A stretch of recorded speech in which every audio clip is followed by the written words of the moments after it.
Welcome back to the channel. I thought today I'd do a short video on the process I go through to warm up my tractors.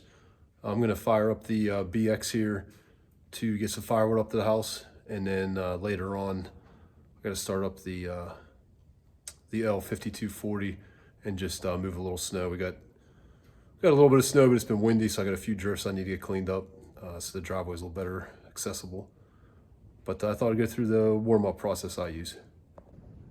The first thing to mention is both of these Kubotas do not have any, I guess I'll call it modern emissions equipment, like diesel particulate filters or use DEF or anything like that. So I don't have any concern idling and clogging up those components. So I just wanted to mention that first.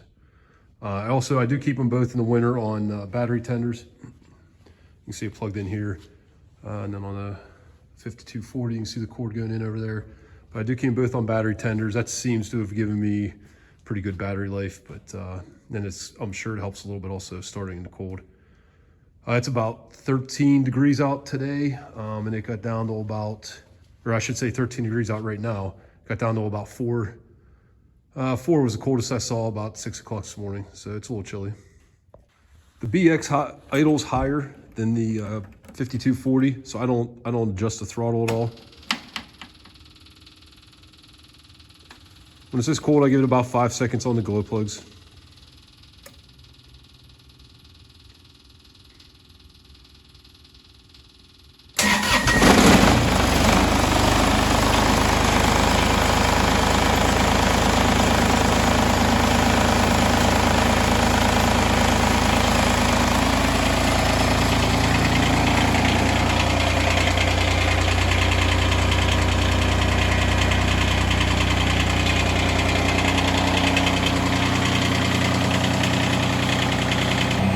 Wanted to get a couple feet away from the tractor so you can hear me, but so I just fired it up, and I let it idle like that for a minute or two, and then I will bump the idle up a couple hundred RPMs higher than that.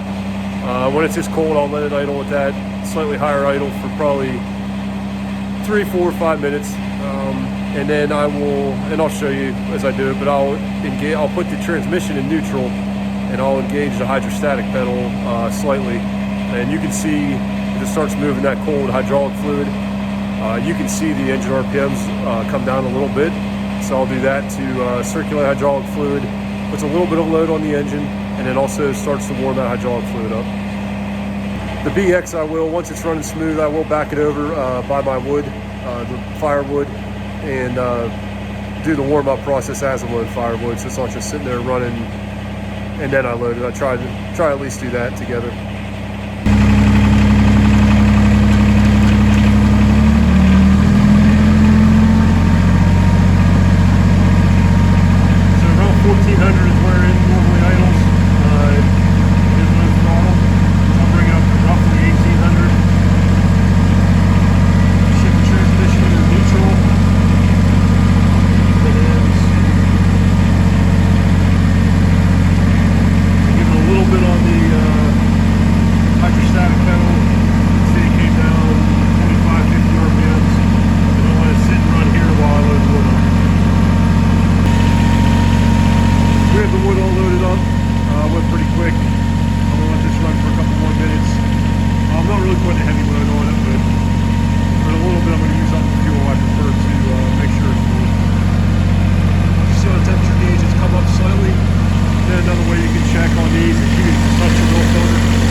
Yet, but it's not as cold as it would be if it was just ambient temperature. So I'll probably give it another minute. It's only been running, I would say total maybe 5 minutes. So we're gonna give it another minute or two.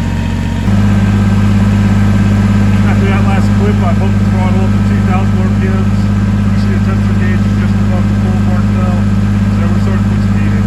So we'll go ahead and release the hydrostatic pedal. You can hear a little bit of load come off the engine and you see the RPMs going up. Here. We're gonna head out. Like I said, we just got a little bit of snow.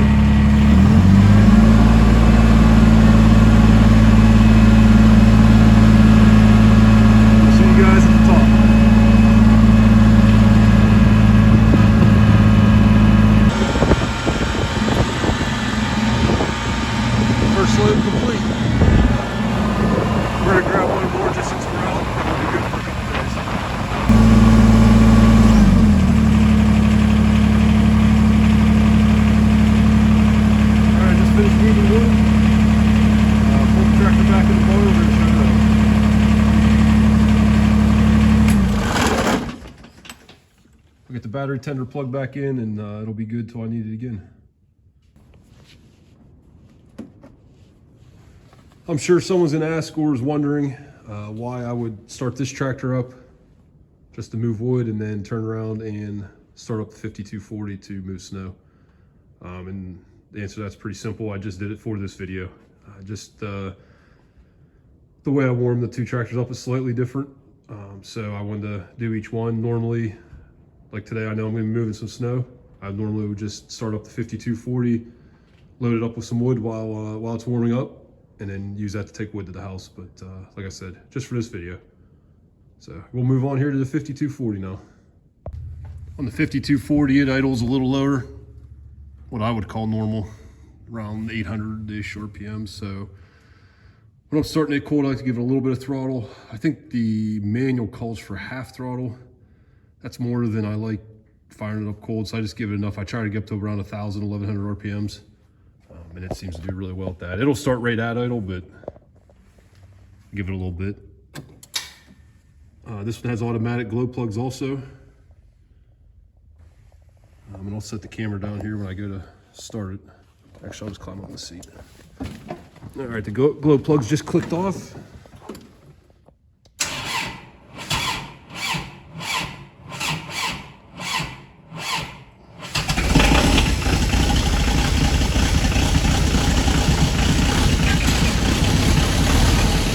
The hardest this one's ever started. I mentioned in a video a little while back that my battery's about done. I just haven't replaced it yet, but I think I'll be doing that here soon. It gets up to the upper teens or 20s and it doesn't really seem to bother, but this cold, it's a little sluggish. So you see my RPMs, about 1,050. We're gonna let her sit here and run like this for about a minute. Just get the wheel circulating, make sure everything is moving. Okay, it's been running a minute or two. You see the RPMs on the road have come up some as everything's starting to warm up. We gained about 100, we're up to about 1150. I'm gonna leave it there for now. I'll come over here. Transmission to neutral. You can hear the engine pull down a little bit. So that brought it down about 50 RPMs. We'll let it run like that for a little bit, give it a little more throttle, and see how quick it warms up. Alright, it's been about 4 minutes. RPMs are back. I haven't changed the throttle or the hydrostatic cruise position. We're back about 1150, and the second bar of temperature just popped up. 4 bars is what this runs at normal operating temperature. We'll give the oil filter here, check it. And it's warm. I don't know what it would be. I guess 90-ish degrees, I'm not sure. It's warm to the touch, not hot by any means. We'll give it a little bit more throttle, but we're probably going to sit here another couple minutes. Like I said, it's been 4 minutes since I left it last time. Alright, it's been about 6 to 7 minutes since we bumped the idle up. Since I ended that last clip, we'll shut the hydrostatic off, the transmission. You can hear the engine come up a little bit. Alright, put it in gear.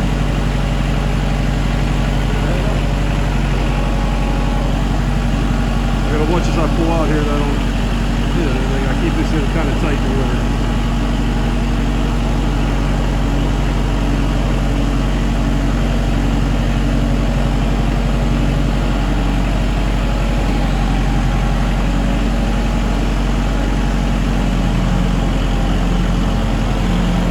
I'm still going to take it easy on it for a little while because I know the transmission warms up slower than the engine.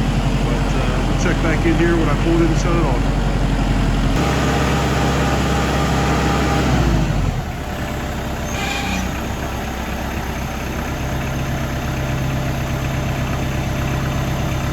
The 5240, I give it a little bit longer to cool off.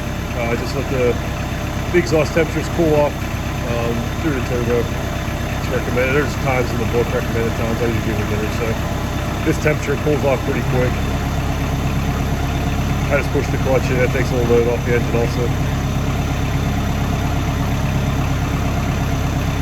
I wasn't working it very hard there the last 5-10 minutes, so the temperature should be very hot.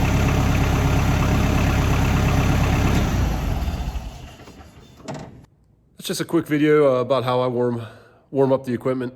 I saw some comments on another video I was watching about how they were warming their equipment up. So I thought maybe it'd be something different. If you guys have any comments on what I did, please drop them below. I'll be sure to answer those. And then if you do something different, or if you think there's a better way, something I could do differently, let me know below. I'm especially interested in guys that have newer tractors with DPFs and more emissions equipment, what you guys do. I know obviously sitting idling isn't as good for them, at least as good for the particulate filter. So I'm just curious how long you warm it up before you start working it. But anyway, guys, hope you thought this was interesting or found it interesting, and we'll see you on the next video.